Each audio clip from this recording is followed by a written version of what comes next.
Hello student, welcome to our YouTube channel Super classes.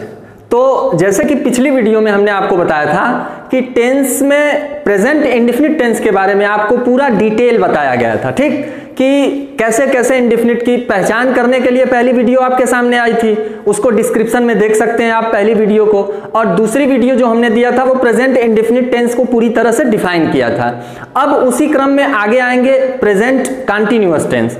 Continuous tense क्या होता है? जैसे साधारण सी बात होती है, कंटिन्यूअस जो होता है, कंटिन्यूअस का मतलब क्या होता है? निरंतर या लगातार। तो कंटिन्यूअस टेंस में किसी काम को ये देखा जाता है कि वो काम अभी प्रेजेंट टाइम में हो रहा है, अभी भी वो काम निरंतर हो रहा है।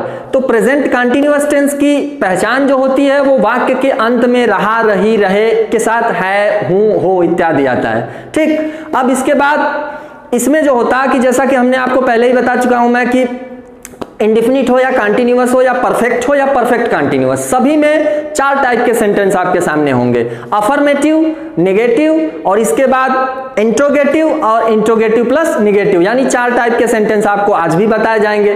तो प्रेजेंट कंटिन्यूअस टेंस में जो हेल्पिंग वर्ब होती वो इज, एम और आर, तीन ही होती। कौन कौन सी? इज, एम और आर। तो इज का प्रयोग जो होगा वो singular, third person singular subject के साथ किया जाएगा। एम का प्रयोग सिर्फ और सिर्फ आई के साथ किया जाता है, ठीक। और तीसरा बचता है आर। आर जो होता है वो बहुवचन या यू के साथ, बहुवचन के साथ, ठीक है, सेकंड पर्सन वाले के साथ। तो इज, एम, आर तीनों हेल्पिंग वर्ब में से कोई एक लगेगी। और इसमें जो होता है मेन वर्ब जो होती है, मेन वर्ब मुख्य क्रिया जो होती है, उसी में उसके फर्स्ट फॉर्म में आईएनजी जोड़ दिया जाता है, यानी मेन वर्ब की फोर्थ फॉर्म यूज होती है, चौथी फॉर्म जो होती है वही यूज की जाती है। अब चौथी फॉर्म में होता क्या है कि मेन वर्ब की फर्स्ट फॉर्म लगती है, उसी में आईएनजी जोड़ दिया जाता है, ठीक। तो चलिए देखते हैं, अब इसमें कुछ एग्जांपल्स आपको डिटेल फिर समझाया जाएगा। तो इसमें पहला एग्जाम्पल जो आपके सामने है, जैसे पहला एग्जाम्पल मैं, चूंकि देखिए 4-5 एग्जाम्पल मैं आपको बता सकता हूं। अब जो एक ही एग्जाम्पल से समझ जाने वाली बात है, ये कंटिन्यूअस बहुत बड़ी चीज नहीं होती है। तो कंटिन्यूअस टेंस में जैसे 1, 2, 3, 4 एग्जाम्पल हम आपको बताएंगे, ठीक। जैसे पहला है, तुम वहां जा रहे हो, ठीक, तुम वहां जा रहे हो। तो जाहिर सी बात है, सबसे पहले इस सेंटेंस को समझिए। इसमें सब्जेक्ट है तुम, वहां जा रहे हो, जाना इसमें क्या है? क्रिया है, मुख्य क्रिया है, मेन वर्ब है। अब इसके बाद इसके लिए एक, हमने पहली भी वीडियो में यह बात बताई कि एक रूल फॉर्म किया जाता है, एक नियम बनाया जाता है। कैसे? देखिए, इसमें सबसे पहले क्या लिखेंगे? सब्जेक्ट, ठीक। फिर उसके बाद मेन वर्ब की फर्स्ट फॉर्म में आईएनजी लगाते हैं, यानी मेन वर्ब की फोर्थ फॉर्म अगर लिखेंगे तो आईएनजी नहीं लिखेंगे, या फिर मेन वर्ब की फर्स्ट फॉर्म लिखेंगे उसके बाद आईएनजी। अभी एक चीज और इसमें आप ध्यान नहीं दे रहे हैं, जब पूरी तरह से लिख दिया जाएगा तो फिर इसको भी मिटा के इधर कर देंगे। सब्जेक्ट मेन वर्ब हो गया और इसके बाद क्या? ऑब्जेक्ट। अब इसमें हेल्पिंग वर्ब कहां आई? अब हेल्पिंग वर्ब में 3 टाइप की चीजें आएंगी। कौन कौन सी? हेल्पिंग वर्ब में 3 टाइप की, एक या तो इज होगा, या तो एम होगा, या तीसरा आर। इन तीनों में से कोई एक होगा, और ये सब्जेक्ट हमने यहां लिख दिया। तो सब्जेक्ट और उसके बाद क्या? हेल्पिंग वर्ब और उसके बाद मेन वर्ब और उसके बाद ऑब्जेक्ट। कुछ नया नहीं है, पुरानी चीजों की तरह ये भी है।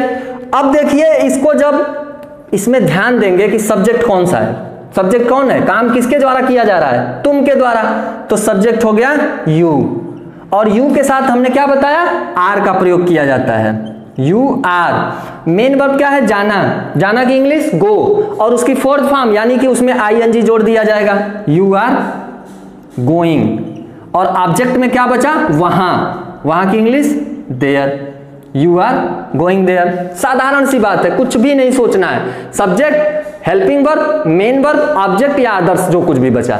सब्जेक्ट क्या है? यू, और आर इसमें हेल्पिंग वर्ब लगेगी, और मेन वर्ब गो, उसमें फोर्थ फॉर्म उसकी आईएनजी लग गया, और उसके बाद ऑब्जेक्ट, कहां जा रहे हो, क्या कर रहे हो, जो कुछ भी होगा, ठीक। तो एक तरह का सेंटेंस ये हो गया। अब इसमें न नहीं आया है और न ही क्या क्वेश्चन पूछा गया है कोई, यानी कि जाहिर सी बात है ये कौन सा सेंटेंस है? अफर्मेटिव या असर्टिव सेंटेंस, या जो साधारण कहा जाता है।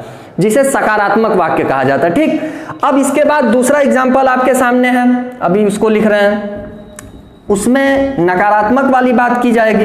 अब नकारात्मक में सब कुछ यही रहेगा, जिस तरह से एक नियम पहला वाला लगाया आपने, इसी तरह से वो भी नियम लगेगा, बस उसमें बढ़ेगा क्या, नहीं।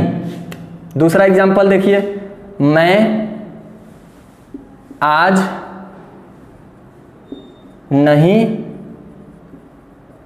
आ रहा हूं।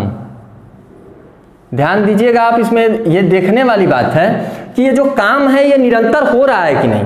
ठीक, तो निरंतर होगा तभी कंटिन्यूअस होगा, रहा, रही, रही हूं इत्यादि आएगा इसमें। अब इसमें देखिए वही नियम फिर लगाइए, क्या लगेगा, सब्जेक्ट, फिर उसके बाद इज, एम, आर, इन तीनों में से कोई एक, फिर उसके बाद क्या, अब यहां पे नॉट लगेगा, नॉट के बाद ही मेन वर्ब लगेगी। ठीक, चूंकि निगेटिव सेंटेंस है, और मेन वर्ब की फोर्थ फॉर्म। ठीक है, उसके बाद ऑब्जेक्ट।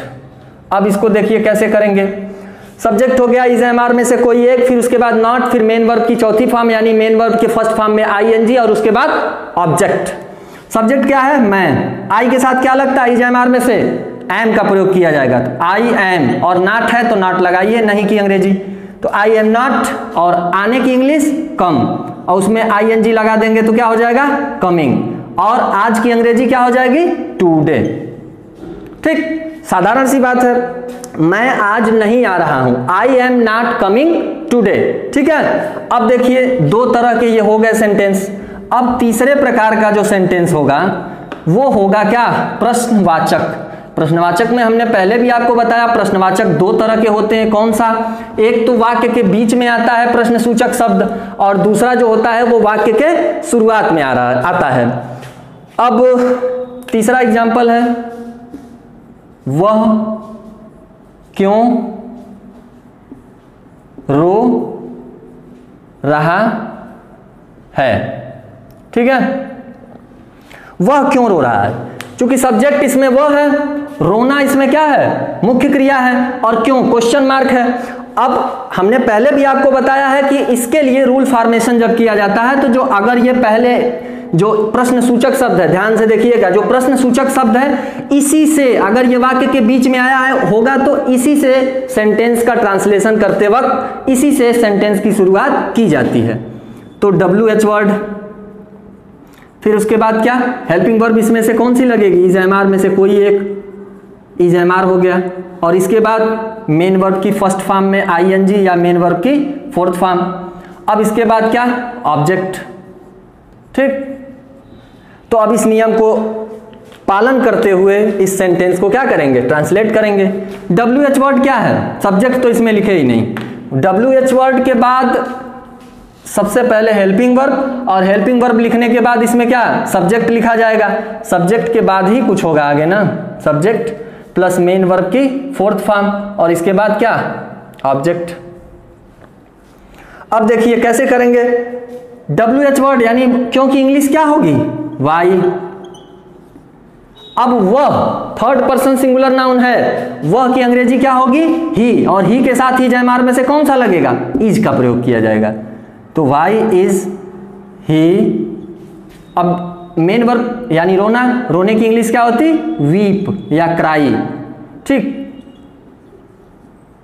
तो क्राइंग हो जाएगा या फिर वीपिंग हो जाएगा, इनमें से कोई एक। Why is he weeping, object कुछ इसमें बचा नहीं है।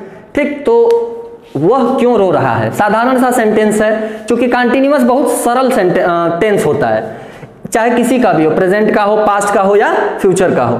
तो वह की इंग्लिश फिर क्यों बीच में आया है, तो इसी से शुरू करेंगे। तो वाई इज ही वीपिंग या फिर क्राइंग। ठीक है, तीन प्रकार के सेंटेंस हो गए। अब चौथा जो होगा उसमें नकारात्मक भी आएगा, यानी प्रश्न सूचक प्लस नकारात्मक, प्रश्नवाचक तथा नकारात्मक दोनों साथ में आएंगे। अब प्रश्नवाचक जो है, प्रश्न सूचक शब्द जो है वो वाक्य के शुरू में ला दे रहे हैं। जैसे एग्जाम्पल हम लिख रहे हैं, क्या राधा नहीं नाच रही है, क्या राधा नहीं नाच रही है। क्या पहले आ गया? तो शुरुआत किससे होगी? हेल्पिंग वर्ब से। हेल्पिंग वर्ब क्या होती? इज, एम, आर, इनमें से कोई एक लगेगा। उसके बाद सब्जेक्ट, इसके बाद नॉट, और इसके बाद मेन वर्ब का फोर्थ फॉर्म, उसके बाद ऑब्जेक्ट। ठीक है। इज, एम, आर में से क्या लगेगा? राधा एक वचन है या बहुवचन? थर्ड पर्सन सिंगुलर नाउन है, इसलिए थर्ड पर्सन सिंगुलर नाउन के लिए क्या लगेगा? इज का प्रयोग किया जाएगा। तो इज,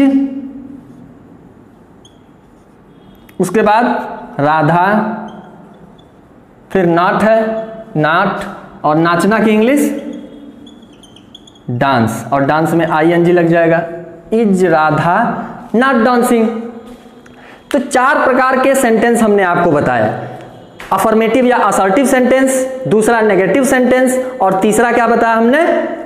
इंट्रोगेटिव यानी प्रश्नवाचक, और चौथा जो था इंट्रोगेटिव प्लस नेगेटिव सेंटेंस। तो 4 प्रकार के सेंटेंस थे। इन चारों में सबसे इजी, चूंकि कॉन्टिन्यूअस सबसे इजी होता है, इसलिए इसको समझने में बहुत ज्यादा दिमाग लगाने की जरूरत नहीं है, बहुत आसानी से हो जाता। 3 ही हेल्पिंग वर्ब होती है, इज, एम, आर, इनमें से कोई एक लगेगा। थर्ड पर्सन सिंगुलर नाउन के साथ इज लगेगा, आई के साथ एम लगेगा, बाकी जो बचे उसके साथ बहुवचन होंगे आर लगेगा। अब इसके बाद जो होगा वो प्रेजेंट परफेक्ट टेंस होगा। ठीक, तो प्रेजेंट परफेक्ट टेंस में क्या क्या रूल होंगे, क्या क्या होगा, इसको देखेंगे आगे।